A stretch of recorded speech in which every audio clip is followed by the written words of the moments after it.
तो आज के क्लास में हम लोग जर्मन यूनिफिकेशन के बारे में देखने जा रहे हैं। तो जर्मन यूनिफिकेशन के बारे में बहुत सारी बातें हम ऑलरेडी ही डिस्कस कर चुके हैं। फॉर एग्जांपल कि राइज ऑफ नेशनलिज्म जो पूरे यूरोप में हुआ था, उसका एक आउटकम था जर्मन यूनिफिकेशन। और हम देखेंगे कि किस तरह से जो एक आइडेंटिटी है जर्मन स्पीकिंग आइडेंटिटी, उसके बेस पर कैसे जर्मनी ने एक अपने आप को एक जगह किया। ठीक है। और जो लोग जैसे कि फॉर एग्जांपल ऑस्ट्रिया हंगरी, जहाँ की डिस्ट्रीब्यूटेड एथनिसिटी थी, यानी एथनिसिटी एक टाइप की नहीं थी, एक टाइप के लोग नहीं थे, अलग अलग टाइप के लोग थे।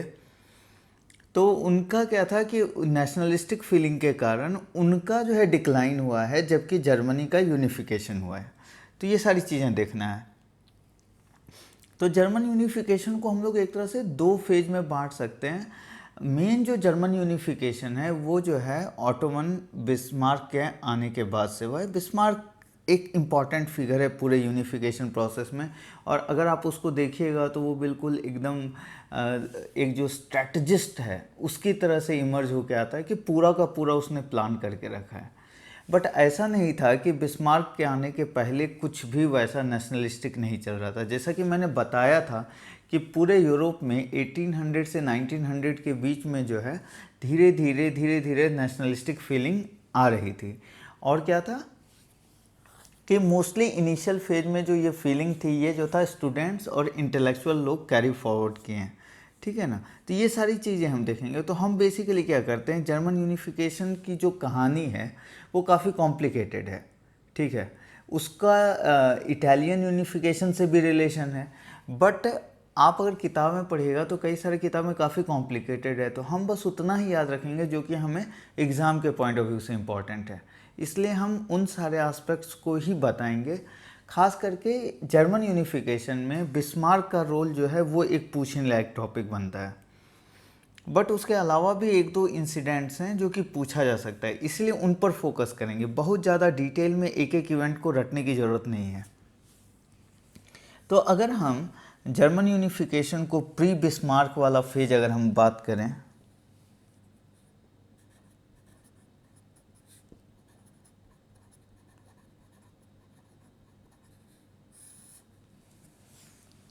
तो अगर हम जर्मन यूनिफिकेशन में प्री बिस्मार्क फेज की बात करें, मतलब बिस्मार्क के आने के पहले की बात करें, तो सबसे पहला जो स्टेप था जो जर्मन यूनिफिकेशन का एक तरह से हुआ था, यानी कि जर्मन पॉपुलेशन को एक जगह लाने की जो कोशिश थी, उसमें एक नेपोलियन का स्टेप था।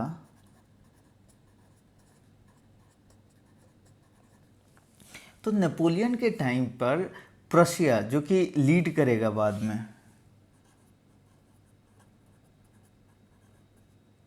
ये बाद में क्या होगा, लीड करेगा पूरे यूनिफिकेशन। बिस्मार्क जो है यहीं का प्राइम मिनिस्टर बनेगा। ठीक है ना। तो ये लीड करेगा यूनिफिकेशन के प्रोसेस को। तो हम बात कर रहे थे कि प्री बिस्मार्क एरा में क्या हुआ है कि नेपोलियन, आपको पता है कि पूरे यूरोप पर क्या कर रहा था, धीरे धीरे करके उसने जीता और उन सब पे राज करना शुरू किया।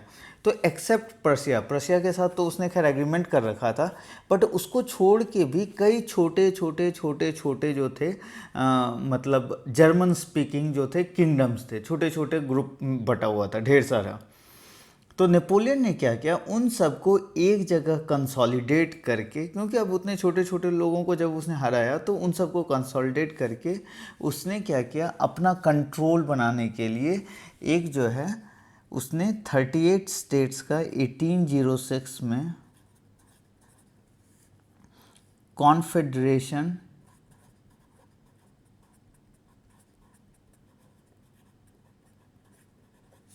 ऑफ राइन बनाया। तो ये कॉन्फेडरेशन ऑफ राइन उसने अपने कन्वीनियंस के लिए बनाया था, जिससे कि वो क्या कर सके, पूरे के पूरे जर्मन स्टेट जिसको उसने विन किया है उसको वो इजीली रूल कर सके। तो एक जगह उन सब के जो एडमिनिस्ट्रेटिव हेड्स हैं उन सबको एक जगह लाया है। ठीक है। तो ये एक तरह से क्या हो गया कि एक तरह से यूनिफिकेशन की ओर हम बढ़ रहे हैं। ठीक है। लेकिन जब 1815 में जब ये हट गया है और कांग्रेस ऑफ वेना हुआ है,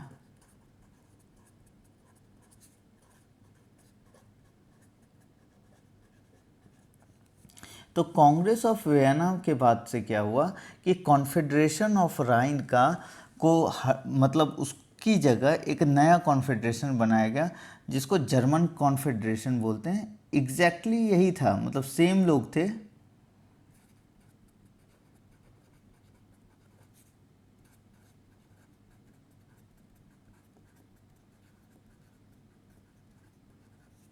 या डाइट वहाँ के लैंग्वेज में। तो क्या था कि नेपोलियन ने क्या किया था कि 1806 में कॉन्फेडरेशन ऑफ राइन बनाया था जिसमें कि पर्शिया नहीं होगा, राइट। पर्शिया काफ़ी बड़ा था, पर्शिया के साथ एग्रीमेंट था, बट बाकी जो छोटे छोटे जर्मन किंगडम्स थे उन सबको एक जगह कंसोलिडेट करके उसने नेपोलियन ने कॉन्फेडरेशन ऑफ राइन बना लिया था, ठीक है। और जब कांग्रेस ऑफ वियना हुआ तो इसको वापस रीनेमिंग करके जर्मन कॉन्फेडरेशन या जर्मन डाइट बोलते हैं वो बना लिया गया। बट एक चेंज ये आया, जैसा कि हम लोगों ने देखा है कि कांग्रेस ऑफ वियना में ऑस्ट्रिया का रोल काफ़ी इंपॉर्टेंट था, ऑस्ट्रिया काफ़ी डोमिनेंट था, मेटरनिच जो था वो काफ़ी डोमिनेंट था। तो क्या हुआ कि इस बार जो ये जर्मन कॉन्फेडरेशन बना है ये इसके ऊपर जो लीडरशिप रहेगा, यानी इन सबको मॉनिटर करने के लिए और जो एक तरह से लीडर का जो रोल प्रिसाइड करने के लिए जो है लीडरशिप ऑफ ऑस्ट्रिया हो गया।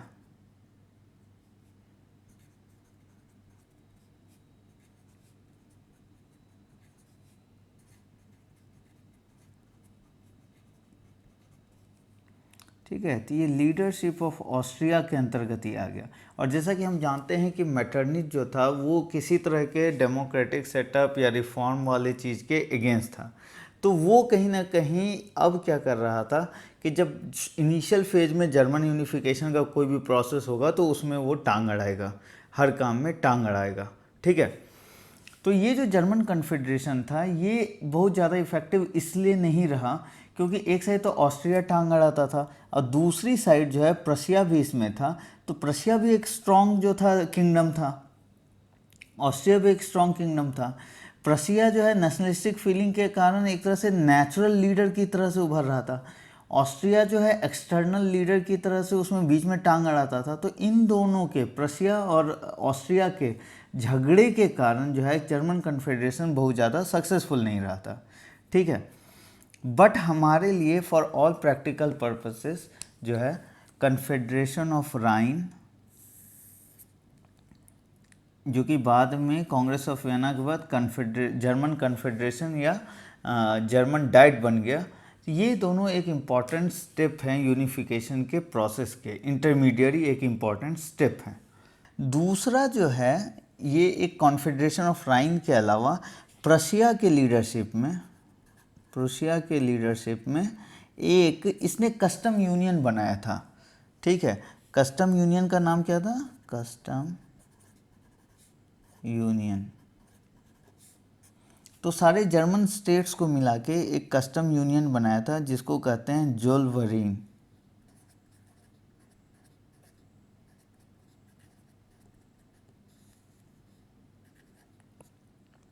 तो ये कस्टम यूनियन एक तरह से क्या कर रहा था, internal free movement of goods को अलाउ कर रहा था, साथ में टैक्स वैक्स जो है वो इंटरनल टैक्स वगैरह नहीं लग रहा था। तो इसके कारण से एक तरह से एक कॉमन बिजनेस मार्केट बन रहा था, ठीक है। एक कमर्शियल यूनिटी जो है डेवलप हो रही थी। और इसको जो है चूँकि ये प्रशिया के लीडरशिप में था तो इसको ऑस्ट्रिया ने ज्वाइन नहीं किया। लेकिन इसके कारण क्या हुआ कि जर्मन स्पीकिंग जो भी मतलब जो भी एरिया था वहाँ पर प्रॉस्पेरिटी ऑफ मेंबर्स जो है वो काफ़ी बढ़ा है, ठीक है। तो जोल्वरीन लेड टू एक तरह से इकोनॉमिक इंटीग्रेशन आप बोल सकते हो।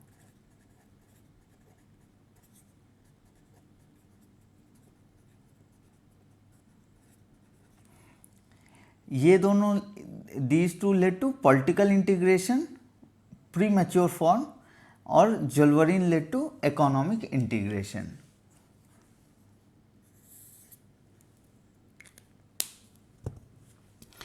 लेकिन इसके होने के बावजूद भी क्या था कि हमको समझना पड़ेगा कि मेटरनिच वहाँ पे है, ठीक है ना। तो क्या हुआ कि कुछ स्टूडेंट्स, जैसा कि हम बात कर रहे थे कि जब भी इस तरह का नेशनलिस्टिक फीलिंग इनिशियल फेज में जब तक कि विरुलेंट फॉर्म में टोटल एक्सप्रेशन नहीं होगा, उससे पहले क्या होगा कि वो हिडन चलेगा, अंडर द रडार चलेगा और मोस्टली स्टूडेंट्स और इंटेलेक्चुअल लोग पार्टिसिपेट करेंगे। तो यूनिवर्सिटी ऑफ जेना में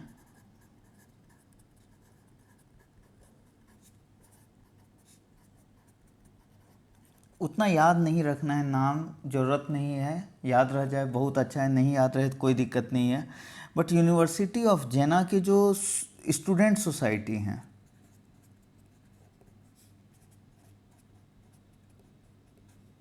ठीक है ना, तो ये लोग जो है नेशनलिस्टिक फेस्टिवल वगैरह, मतलब यूनिटी के लिए, मतलब नेशनल प्राइड को सेलिब्रेट करने के लिए नेशनलिस्टिक जो है नेशनलिस्ट फेस्टिवल वगैरह मनाना चाह रहे थे।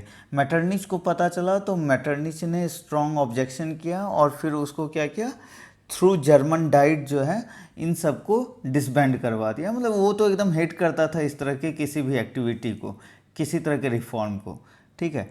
तो यहाँ भी हम देखते हैं कि स्टूडेंट एक्टिविटीज़ वगैरह जो भी हो रही हैं उन सब पे कैसे मैटरनिच उन सबको दबा दे रहा है। सेम काम वो इटली के साथ भी करेगा। तो इनिशियल फेज जो था ना, जो natural growth of nationalistic feeling था, उसको रोकने में वो बहुत आगे था। तो आप कह सकते हैं कि एक तरह से स्टूडेंट्स वगैरह जो थे वो नेशनलिस्टिक फीलिंग को धीरे धीरे क्या कर रहा था, वहाँ पर नेशनलिस्टिक फीलिंग का ग्रोथ हो रहा था, ठीक है। तो ये जेना के स्टूडेंट सोसाइटी,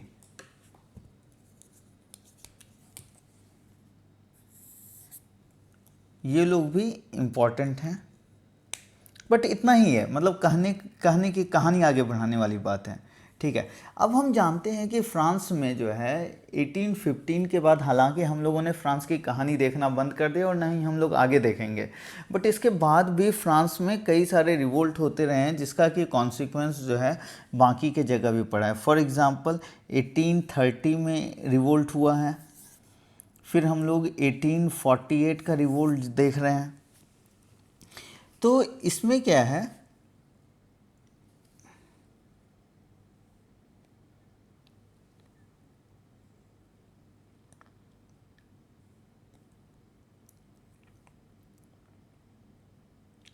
तो इन रिवोल्ट्स चाहे 1830 का हो या 1848 का हो, इसका कॉन्सिक्वेंस बाकी के जगह पर था, पड़ रहा था, पूरे यूरोप पर पड़ रहा था।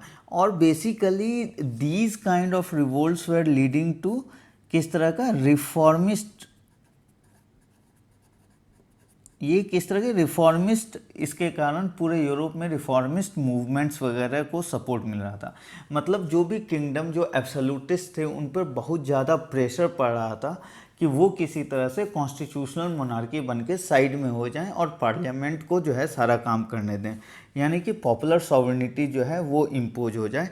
इसके लिए जो था ये सारे मूवमेंट्स हो रहे थे। तो कई सारे लोग, कई सारे किंगडम्स इसके प्रेशर में सकम कर गए और उन्होंने अपने अंदर रिफॉर्मिस्ट मूवमेंट को जो है सपोर्ट किया और रिफॉर्म लाए वो, फॉर एग्जांपल, ठीक है। तो 1830 में तो नहीं, बट 1848 में अंडर द प्रेशर जो है, जो ये जो एक रिफॉर्मिस्ट मूवमेंट का जो प्रेशर चल रहा था, इसमें जो है 1848 ने प्रूसिया को और जो विलन है ऑस्ट्रिया को, दोनों को बुरे तरीके से फंसा रखा था।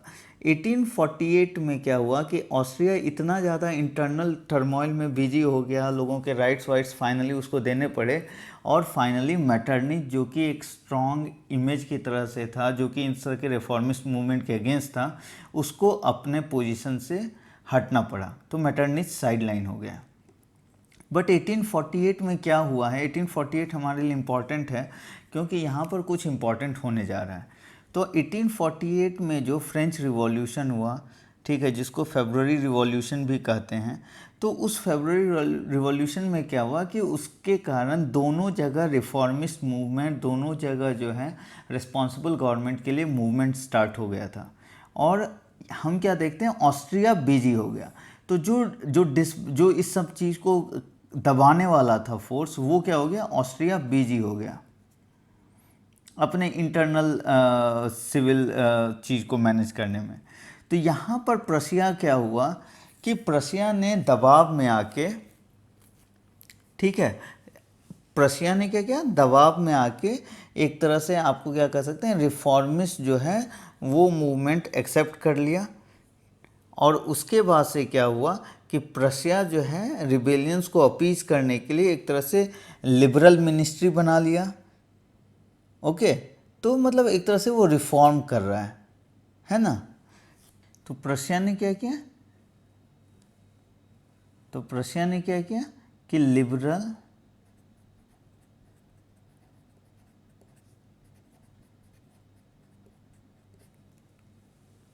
मतलब एक तरह से गवर्नमेंट का जो है, जो किंगडम का जो एब्सोल्यूटिस्ट रोल है वो क्या कर रहा है कि कम कर रहा है।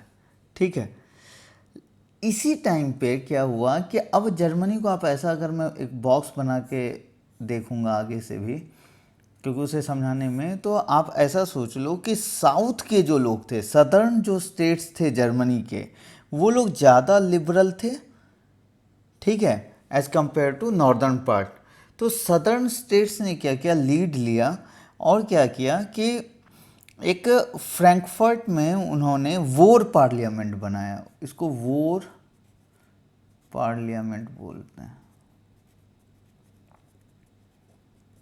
मतलब एक तरह से उन लोगों ने क्या क्या कहा कि हम लोग सारे लोग यूनाइट हो जाएंगे, और ज़्यादा लिबरल था तो उन लोगों ने कहा कि हम लोग सारे लोग यूनाइट हो जाएंगे, और एक रिप्रेजेंटेटिव पार्लियामेंट उन्होंने बना दिया। ठीक है, और उसके बाद वो पार्लियामेंट ने कहा कि चलो इलेक्शन किया जाएगा नए नेशनल असेंबली के लिए, ताकि हम लोग एक कॉन्स्टिट्यूशन बना सकें स्टेट के लिए। तो इन लोगों ने इलेक्शन करवा रहे थे ताकि लोग सेलेक्ट हो सकें और फिर फर्दर कॉन्स्टिट्यूशन बन सके। ठीक है ना। और इन लोगों ने एक और चीज़ डिसाइड किया। पहला तो इन लोगों ने डिसाइड किया कि इलेक्शन हम लोग करवाएंगे, इलेक्शन से हम लोग क्या करेंगे, कॉन्स्टिट्यूशन बनाएंगे। और साथ में इन लोगों ने एक और चीज़ डिसाइड किया, चूँकि प्रशिया एक इम्पॉर्टेंट और स्ट्रॉन्ग किंगडम था इस चक्कर, इस पूरे फेज में, और उसमें क्या था, जर्मन रिप्रेजेंटेशन भी था। और प्रशिया ने, हमने जैसा देखा है कि जोल्वरीन जो इकोनॉमिक यूनियन था उसमें भी उसने एक्टिव भूमिका निभाया। तो इन लोगों ने ये डिसाइड किया कि हम लोग जो है, जो प्रशिया का राजा है फ्रेडरिक विलियम्स फोर, हम लोग उसको क्या करेंगे, उसी को राजा बना देंगे। तो किंग ऑफ प्रशिया जो है, हम लोग उसी को मोनार्क बना देंगे। और एक तरह से रिफॉर्म, क्योंकि प्रशिया में ऑलरेडी उसने रिफॉर्म जो है एक्सेप्ट कर लिया था, तो इन लोगों को कोई दिक्कत नहीं था, क्योंकि उनको पता था कि ये एब्सोल्यूटिस्ट नहीं रहेगा, ये जो है लिमिटेड टाइप का किंगडम रहेगा और पार्लियामेंट्री फॉर्म ऑफ मोनार्की रहेगी। तो उन लोगों ने कहा कि चलो हम लोग ऐसा करते हैं कि हम लोग इलेक्शन कराते हैं और हम लोग क्या करेंगे, प्रशिया का जो राजा है इसी को हम लोग राजा बना देंगे। बट ये क्या हुआ कि यहाँ पर दो इवेंट एक साथ हुए। पहला तो ये हुआ कि फ्रेडरिक विलियम फोर्ड ने ये ऑफ़र रिजेक्ट मार दिया। तो पहला क्या हुआ कि फ्रेडरिक विलियम फोर्ड ने ऑफ़र को रिजेक्ट मार दिया, तो उनके सपनों पे एक तरह से क्या हो गया, पानी फिर गया। दूसरा क्या हुआ कि ऑस्ट्रिया जो कि तब तक बिजी था, ये अपने इंटरनल मैटर को रिजॉल्व कर चुका था। उसमें जो था मतलब वो अपना जो था इंटरनल मैटर रिजॉल्व करके वापस अब जो था स्ट्रांगली आया, और उसने सब कहा कि इस जो भी तुम लोग चक्कर कर रहे हो, वोर पार्लियामेंट ये सब बना के जो अपना बुद्धि लगा रहे हो, दिमाग लगा रहे हो, ये सब हटाओ, सब साइड में करो, जो जैसा चल रहा है वैसा ही चलेगा। तो दो चीज़ हुई, एक तो ऑस्ट्रिया का वापस से क्या हुआ, इंटरनल मैटर सॉल्व हो गया। दूसरा, प्रशिया का राजा जो था, अगर यहाँ पर मान लो एक्सेप्ट कर लिया होता, तो प्रशिया इम्पॉर्टेंट था, स्ट्रॉन्ग भी था, तो किसी तरह से यूनिफाई उसी वक्त हो जाता। बट क्या हुआ, प्रशिया के राजा ने इस ऑफर को रिजेक्ट कर दिया। साथ में ऑस्ट्रिया जो विलेन था पूरे पिक्चर में, वो वापस से जिंदा होकर आ गया। तो क्या हुआ कि यहाँ जो 1848 एक जो इम्पॉर्टेंट ईयर है जहाँ की यूनिफिकेशन पॉसिबल था, यहाँ पर यूनिफिकेशन पॉसिबल था, वो क्या हुआ है, नहीं हो पाया। ठीक है, तो ये इम्पॉर्टेंट है अपने आप में। ठीक है, तो ये जो था हम लोग देख चुके हैं कि ये शॉर्ट में है प्री बिस्मार्क एरा। तो बहुत शॉर्ट में अगर देखें तो सबसे पहले कॉन्फेडरेशन ऑफ राइन जो नेपोलियन ने बनाया था उसके थ्रू पॉलिटिकल कंसोलिडेशन हुआ।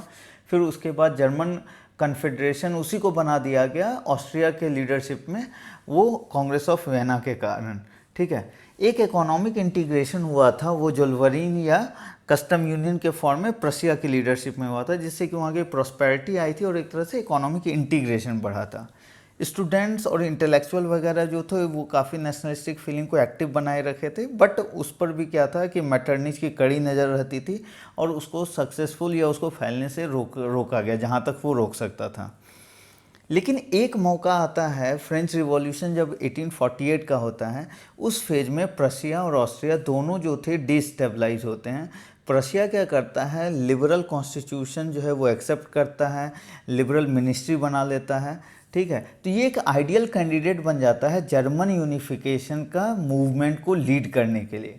ऑस्ट्रिया उधर क्या होता है, इंटरनल जो रिफॉर्म मूवमेंट जो वहाँ पे चल रहा था उसके प्रेशर में वो खुद ही इंटरनली बिजी हो जाता है। तो अभी एक सही टाइम था जहाँ की यूनिफिकेशन हो सकता था।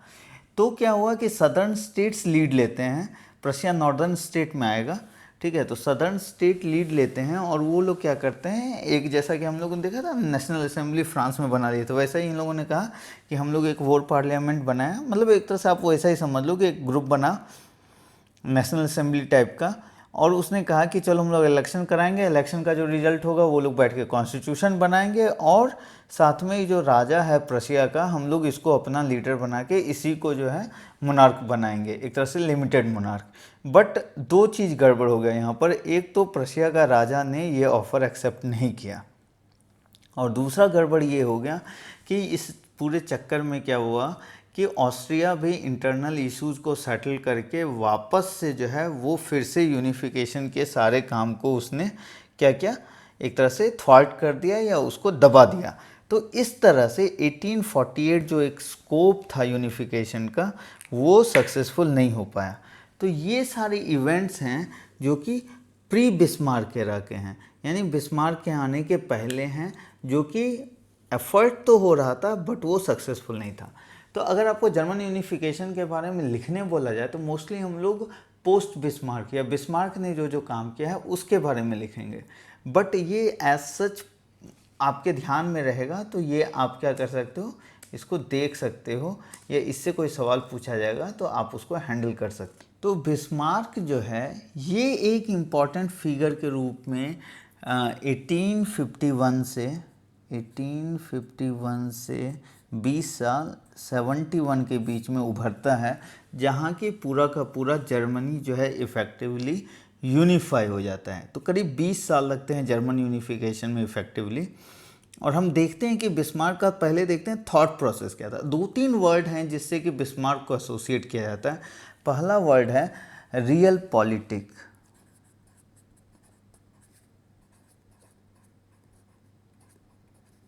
रियल पॉलिटिक का क्या मतलब होता है? रियल पॉलिटिक मतलब बहुत लोग क्या सोचते हैं, जैसे कि हम लोग बात करते हैं ना कि स्टेट का रोल क्या है, तो वेलफेयर के लिए स्टेट रिस्पॉन्सिबल है और इस तरह के, मतलब हम लोग बात करते हैं कि पॉलिटी में आइडियलिज्म की बहुत ज़्यादा ज़रूरत है। बट रियल पॉलिटिक बोलता है कि ये आइडियलिज्म कुछ नहीं होता है, सब कुछ प्रैक्टिकल होता है। आपको वो सारा काम करना है जिससे कि आपको प्रैक्टिकल आउटपुट मिले। ठीक है, तो ये नहीं कि हम लड़ाई नहीं लड़ेंगे, हम ये नहीं करेंगे। आपका जो भी गोल है उसको अचीव करने के लिए आपको जो भी करना पड़े वो आपको करना चाहिए। हम जैसे देखेंगे कि जब सदर्न स्टेट्स जो है नहीं जुड़ रहे थे तो बिस्मार्क ने इंटेंशनली जो है फ्रांस के साथ झगड़ा किया। उससे क्या हुआ कि एक नेशनलिस्टिक फीलिंग पूरे देश में दौड़ी और फिर सारे लोग जुड़ गए। तो यहाँ पर हम देखते हैं कि वो सिर्फ फ्रांस से इसलिए लड़ाई करता है ताकि वो जो है सदर्न स्टेट्स को ला सके, यूनिफाई कर सके। तो ये है रियल पॉलिटिक। रियल पॉलिटिक का क्या मतलब है कि politics is not for some gaining some ideal objective, या कोई आइडियलिज्म का जगह नहीं है पॉलिटिक्स में। Politics is all about achieving success, achieving the intended goals. ठीक है, जैसे कि आप देखिए ओबामा के टाइम पे जो एडमिनिस्ट्रेशन था वो फिर भी एक तरह का क्या था, पर्दा ओढ़े हुए था यूएसए का, कि हमको ऐसे नहीं करना है वैसे नहीं करना है। ठीक है, एटलीस्ट ट्रांजैक्शनल नहीं था। पर ट्रम्प का देखिए, इट इज़ एक इन अ वे रियल पॉलिटिक, जहाँ की वो ब्लंट है, सब कुछ मुंह पे बोलता है, टिट फॉर टैट करता है, ठीक है, प्रोटेक्शनिज्म को प्रमोट करता है, क्योंकि उसके हिसाब से पॉलिटिक्स का एक गोल है और वो है वेलफेयर ऑफ यूएसए सिटीजन। उसके लिए पूरी दुनिया में कोई एक इंटरनेशनल मोरालिटी मेंटेन करने का बर्डन नहीं है उसके ऊपर, ठीक है। तो इसी चीज़ को हम लोग क्या बोलते हैं, रियल पॉलिटिक बोलते हैं। तो पहला चीज़ ये है। दूसरा जो है,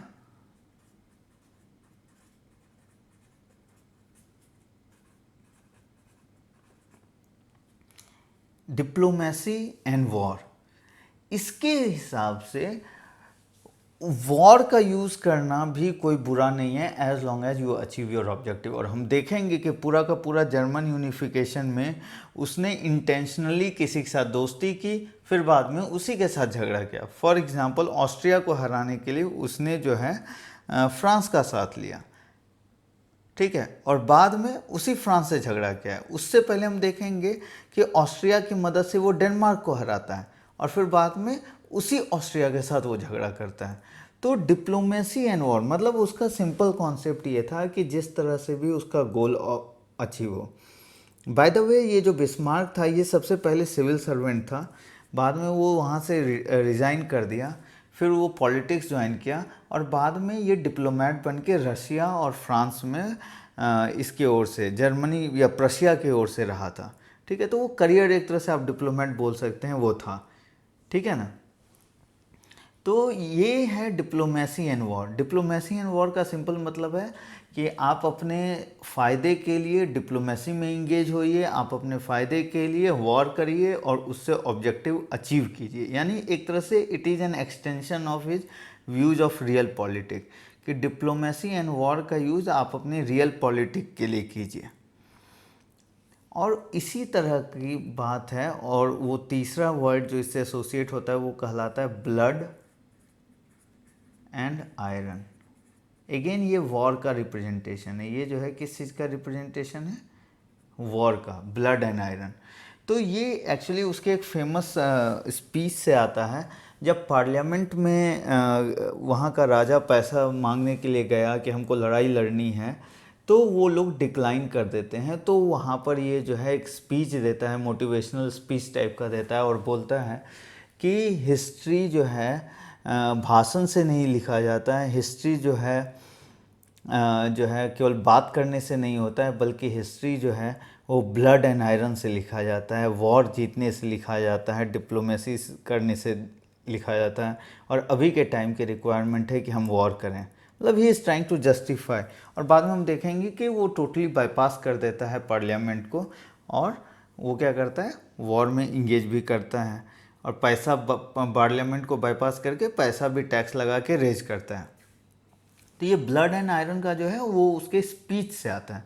and again the concept is kind of real politic, ठीक है ना, कि हिस्ट्री जो है या ग्रेटनेस जो है, मतलब वो भाषण देने से नहीं आता है, ग्रेटनेस अचीव करने से आता है। उसके लिए भले ही आपको वॉर करना पड़े, और हम देखेंगे कि वो वॉर करता है, वो डिप्लोमेसी में इंगेज होता है। तो इस तरह से बिस्मार्क को हम लोग जानते हैं। ये तीन चीज़ तो हो गए उसके स्टेटमेंट जिससे उसको जाना जाता है।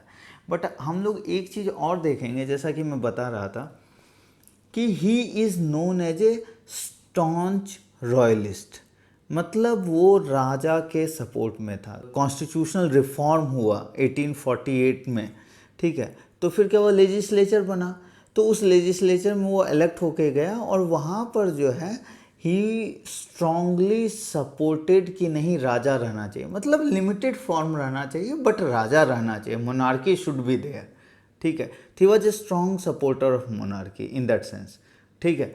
तो ये चीज़ जो है उसको अट्रैक्ट करेगी बाद के, जब विलियम वन आएगा तो वो उसको अट्रैक्ट करेगी, उसको ये चीज़ अट्रैक्ट करेगी कि नहीं, ये भैया मेरा ही बंदा है।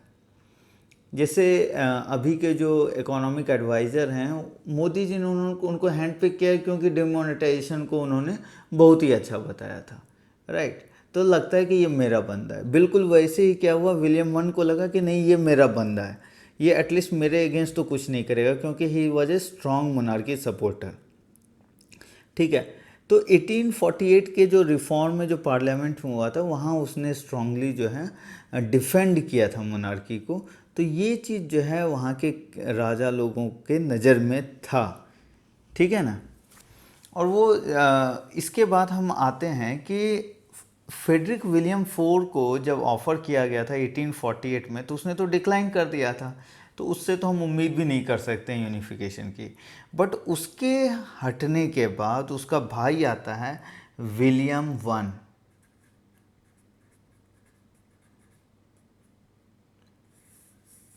ये बंदा जो था खुद भी मिलिट्री में रहा था। ठीक है ना। और ये स्ट्रॉन्ग आर्मी चाहता था। ये क्या चाहता था कि स्ट्रॉन्ग आर्मी हो। बट इसके स्ट्रॉन्ग आर्मी जनरेशन के लिए तो इसको पैसे की ज़रूरत पड़ेगी। तो वो पार्लियामेंट गया, पार्लियामेंट ने उसको जो है पैसा नहीं दिया। जब पार्लियामेंट ने उसको पैसा नहीं दिया तो फिर उसको लगा कि हमको एक सही सही बंदा चाहिए जो कि मैनेज कर सके। तो बिस्मार्क जो था उस वक्त जो था वो क्या था, डिप्लोमेट बन के फ्रांस और रशिया इन सब जगह पर था। तो उसको वापस बुलाया गया और उसको जो है आप कह सकते हो प्राइम मिनिस्टर या चांसलर ऑफ पर्सिया जो है वो उसको डिक्लेयर कर दिया गया। और यहाँ के बाद से वो जो है स्ट्रॉन्ग पोजीशन गेन कर लेता है पूरे सिस्टम में।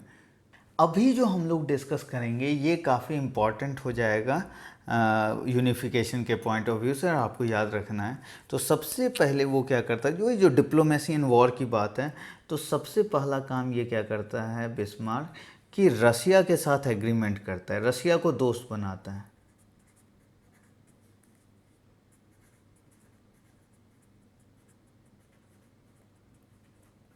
इससे क्या होता है, रशिया के साथ एग्रीमेंट करने से क्या होता है, पिक्चर से रशिया बाहर हो जाता है। पूरे यूनिफिकेशन के प्रोसेस में जो है रशिया कहीं टांग नहीं अड़ाएगा, रशिया कहीं फ़ायदा लेने की कोशिश नहीं करेगा या रशिया के अगेंस्ट नहीं जाएगा। ठीक है ना। तो उसने सबसे पहले क्या किया कि रशिया को दोस्त बनाया ताकि पूरा यूनिफिकेशन के प्रोसेस में रशिया कोई दिक्कत नहीं करे। ठीक है। अब इसका स्ट्रैटेजी चालू होगा और दूसरा वॉर की स्ट्रैटेजी चालू होगी। सबसे पहले ये डेनमार्क से लड़ाई करेगा। यहाँ पर देखना है वॉर विथ डेनमार्क।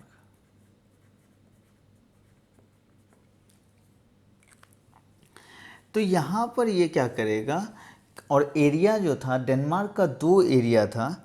ठीक है ना, स्लेस्विग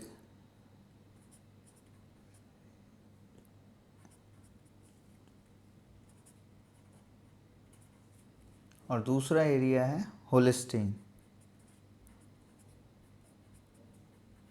इन एरियाज़ में जर्मन पॉपुलेशन ठीक ठाक था। तो उसके कारण ये जो है सबसे पहले क्या करता है, इस पूरे चक्कर में वो ऑस्ट्रिया को फंसाता है, जो कि उसके यूनिफिकेशन में अभी तक बाधा था। तो सबसे पहले ऑस्ट्रिया को बोलता है चलो हम लोग क्या करते हैं, डेनमार्क के साथ लड़ाई करते हैं, स्लेस्विग और होलिस्टीन ले लेते हैं, एक तुमको पकड़ा देंगे एक हम ले लेंगे। ठीक है। तो इस तरह करके वो क्या करता है कि ऑस्ट्रिया को अपने पूरे प्रोसेस में वो इंगेज करता है।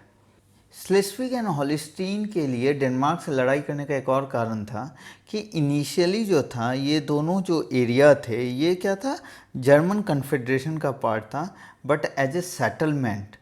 ठीक है ना, 1815 में कांग्रेस ऑफ वियना में ये एरिया डेनमार्क को दे दिया गया था। तो ये कह के कि नहीं ये तो हमारा पुराना एरिया है करके ये लोग अटैक किए और ऑस्ट्रिया को इसमें लूप में फंसाया। तो फिर ये डेनमार्क को इजीली हरा दिए।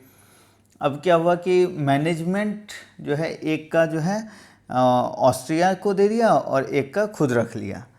अब इसके बाद थर्ड इंसिडेंट होगा जो कि यहीं से इमिनेट करेगा, तो अब क्या है कि इन दोनों एरिया के गवर्नेंस कौन किसके पास रहेगा क्या रहेगा, इसको इशू बनाकर ये लोग जो हैं ऑस्ट्रिया से झगड़ा कर लेते हैं।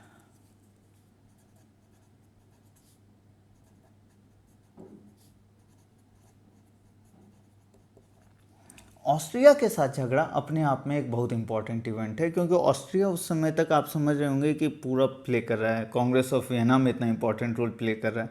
कहीं ना कहीं वो एक स्ट्रॉन्ग एम्पायर या स्ट्रॉन्ग किंगडम का वो रिप्रेजेंटेशन था।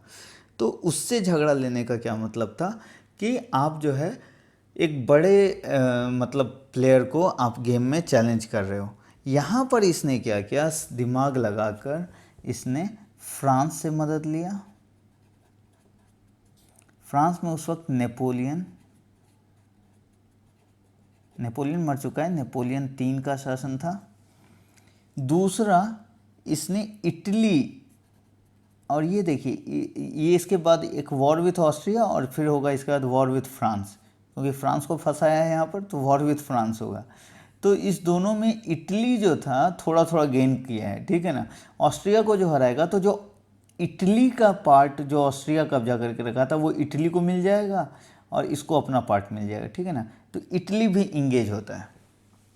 इटली कहने का मतलब है किंग ऑफ सार्डिनिया, जैसे जर्मनी कहने का मतलब है किंग ऑफ प्रशिया, वैसे ही इटली कहने का मतलब है किंग ऑफ सार्डिनिया, ठीक है ना। तो क्या होता है कि ये वॉर होता है, और ये वॉर जो है बेसिकली स्लेस्विक और होलिस्टीन के इशू पर होता है, और ये बैटल में ऑस्ट्रिया हार जाता है। ये जो बैटल था ये 7 वीक का था, और इसमें क्या होता है कि ऑस्ट्रिया बुरी तरीके से हार जाता है।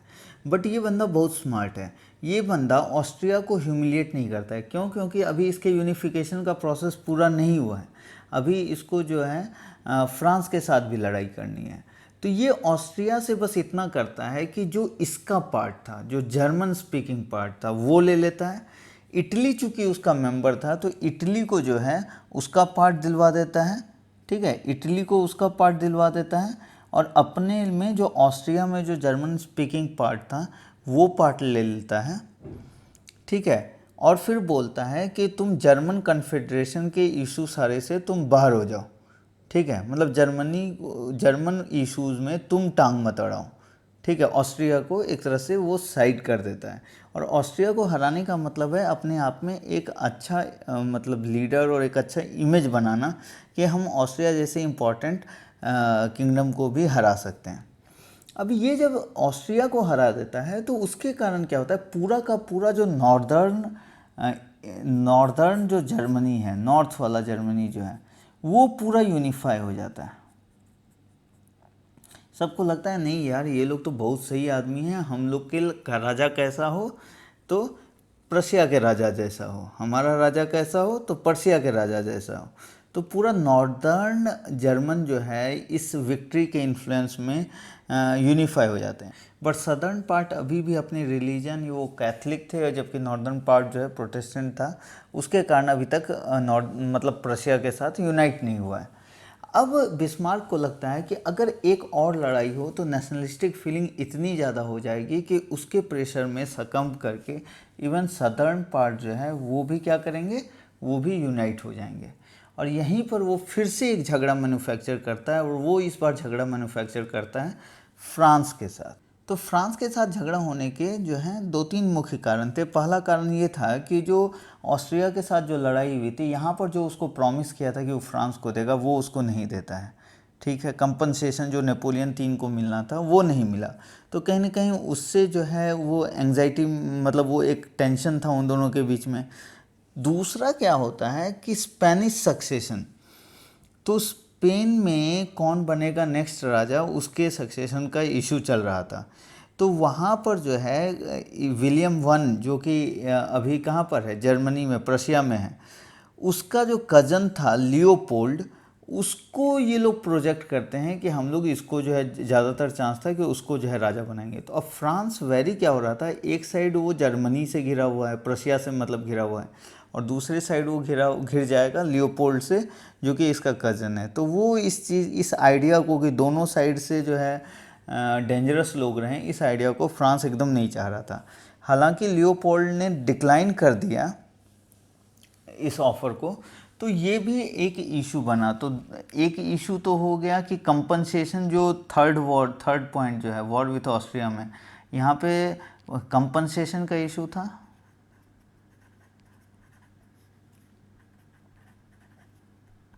दूसरा हो गया स्पेनिश सक्सेशन का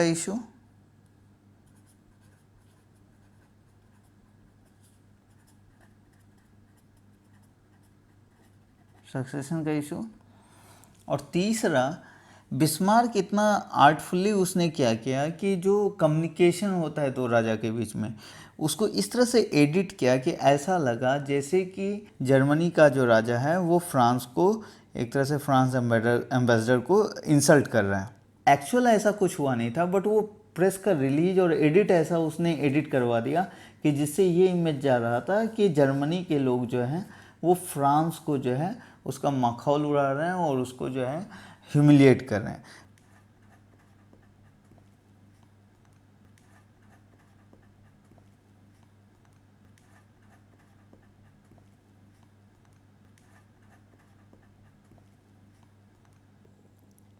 और ये तीसरी लड़ाई होती है 1870 में। 1870 में ये लड़ाई होती है और इसमें क्या होता है कि फ्रांस जो है वापस से हार जाता है। नेशनलिस्टिक फीलिंग इतनी स्ट्रांग होती है कि इवन सदर्न स्टेट्स जो हैं, जो अभी तक नॉर्दर्न मिले थे, अब सदर्न स्टेट भी ज्वाइन कर लेते हैं नेशनलिस्टिक फीलिंग के कारण।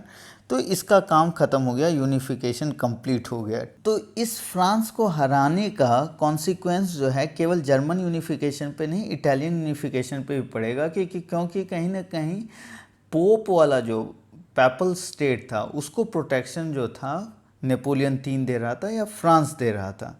तो ज्यों ही फ्रांस हारा तो वो प्रोटेक्शन कवर हट गया और उसके कारण इटालियन लोगों ने फाइनली पैपल स्टेट को छीना और फाइनली उसको बोला वेटिकन में रहो, खुश रहो, राज करो, वहाँ पे चुपचाप रहो, बाकी का एरिया हमको दे दो। ठीक है, तो इस तरह से इटालियन यूनिफिकेशन भी जो है जर्मन यूनिफिकेशन के साथ ही कंप्लीट होता है। दूसरा हम देखते हैं कि फ्रांस को जब हराता है तो यहाँ ट्रीटी ऑफ फ्रैंकफर्ट होता है और ट्रीटी ऑफ फ्रैंकफर्ट में क्या होता है कि फ्रांस का जो एरिया है अल्सास एंड लॉरेन,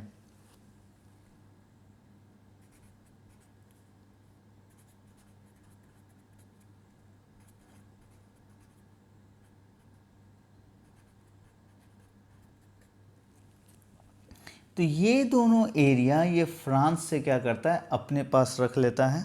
और ये दोनों एरिया जो था उसका कोल रिच आयरन रिच वाला एरिया था और ये फ्रांस को हमेशा ग्रीवांस रहेगा। ठीक है, कि हमारा कोल रिच और आयरन रिच वाला एरिया जो है जर्मन यूनिफिकेशन में हमसे चला गया है। ठीक है, तो इसके साथ जो है हम देखते हैं कि एक तरह से जर्मन यूनिफिकेशन कंप्लीट हो गया। तो पूरा का पूरा हम देख रहे हैं बिस्मार्क का गेम है। बिस्मार्क जिससे पहले दोस्ती करता है या जिससे मदद लेता है बाद में उसी को हराता है। तो सबसे पहले वो क्या करता है, डेनमार्क के साथ लड़ाई करता है ऑस्ट्रिया के मदद से। फिर जो एरिया जीतता है स्लेस्विग एंड होल्स्टीन, उसके कारण वो ऑस्ट्रिया से झगड़ा करता है, इस बार फ्रांस से मदद लेता है।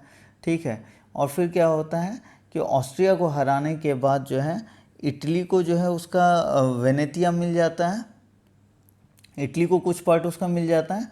और क्या है कि यहाँ पर वो ऑस्ट्रिया को बहुत ह्यूमिलिएट नहीं करता है क्योंकि उसको पता है कि वो आगे फ्रांस से लड़ाई करने वाला है। बहुत ह्यूमिलिएट करेंगे तो जब हम फ्रांस से लड़ाई करेंगे तो क्या होगा कि हमको जो है ये जो है पीछे से आके बैक बाइट कर सकता है या वो फ्रांस का साथ दे सकता है, इसीलिए उसको ह्यूमिलिएट नहीं करता है। बस क्या कहता है कि इटली वाला पार्ट इटली को दे दो, हमारा जो जर्मन वाला पार्ट है वो हमको दे दो, बाकी तुम भी खुश रहो, कोई दिक्कत नहीं है। ठीक है, तो ऑस्ट्रिया से लड़ाई हो गई। ऑस्ट्रिया के लड़ाई के बाद जो है ये लोग फ्रांस से लड़ाई करते हैं। फ्रांस से जब लड़ाई करते हैं तो वहाँ पर क्या हुआ है कि इटालियन यूनिफिकेशन भी कंप्लीट होगा क्योंकि वहाँ पर पैपल जो है स्टेट वो कमज़ोर पड़ जाएगा क्योंकि वो टोटली जो था फ्रांस के सपोर्ट पे था। तो फाइनली इटली वाले लोग क्या करेंगे इटालियन यूनिफिकेशन में, उसको वेटिकन सिटी देके पकड़ा के साइड कर देंगे।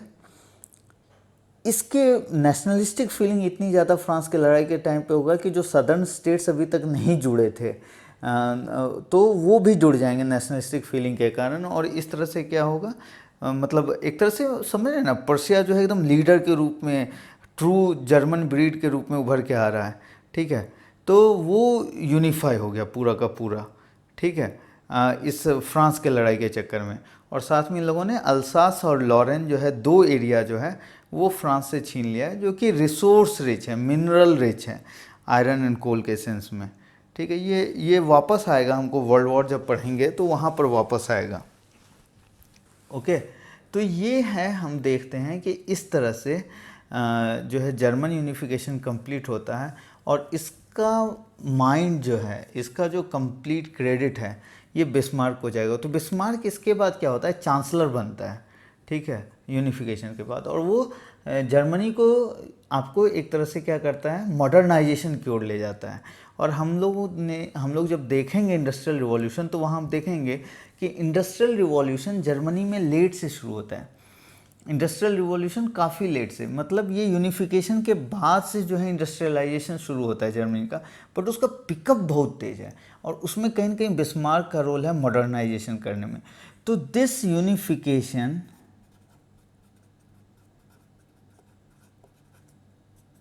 लेड टू मॉडर्नाइजेशन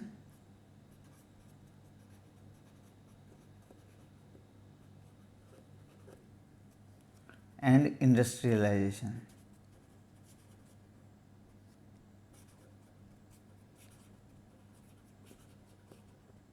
ठीक है, तो इंडस्ट्रियलाइजेशन जो इस यूनिफिकेशन के कारण हुआ है वो अपने आप में इम्पॉर्टेंट है। तो जो ये था क्या कहते हैं कि इंग्लैंड था, वो बहुत पहले से जो है 1750 से ही वो जो है इंडस्ट्रियलाइज हो रहा था, बट जर्मनी जो है यूनिफाई होने के बाद से इंडस्ट्रियलाइज होता है, लेकिन वो इतनी जल्दी पेस पकड़ता है कि फर्स्ट वर्ल्ड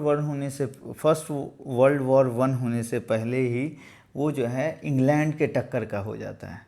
ठीक है, तो ये अपने आप में इंडस्ट्रियलाइजेशन जो है, ये याद रखिएगा कि जर्मन यूनिफिकेशन, और इसमें बिस्मार्क का रोल है, क्योंकि Bismarck continue to remain a chancellor, ठीक है, और उसने इंडस्ट्रियलाइजेशन और इस तरह की एक्टिविटीज़ को भी मॉडर्नाइजेशन करके प्रमोट किया है।